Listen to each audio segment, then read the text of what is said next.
जय जय श्री सीताराम श्री विष्णु महापुराण नमो नमः। ध्यानावस्था में उन्होंने देखा कि वह तो नरमांस है। तब तो क्रोध के कारण क्षुब्ध चित्त होकर उन्होंने राजा को यह श्राप दिया, क्योंकि तुमने जानबूझकर भी हमारे जैसे तपस्वियों के लिए अत्यंत अभक्ष यह नर मांस मुझे खाने को दिया है।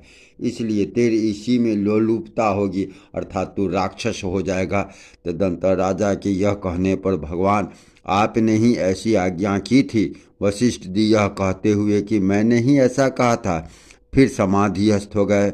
समाधि द्वारा यथार्थ बात जानकर उन्होंने राजा पर अनुग्रह करते हुए कहा, तू अधिक दिन नरमांस भोजन न करेगा, केवल 12 वर्ष ही तुझे ऐसा करना पड़ेगा।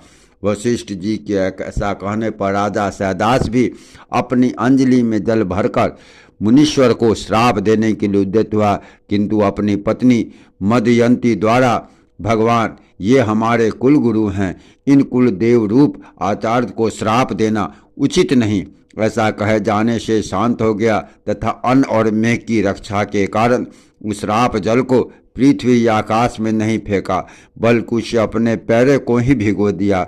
उस क्रोधयुक्त जल से उसके पैर सुलझकर कलमास वर्ण चितकबरे हो गए। तभी से उसका नाम कलमासपाद हुआ।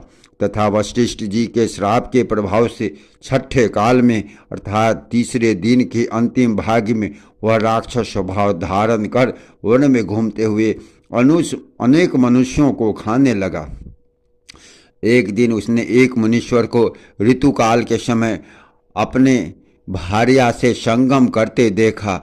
उस अति भीषण राक्षस रूप को देखकर भय से भागते हुए उन दंपतियों में से उसने ब्राह्मण को पकड़ लिया।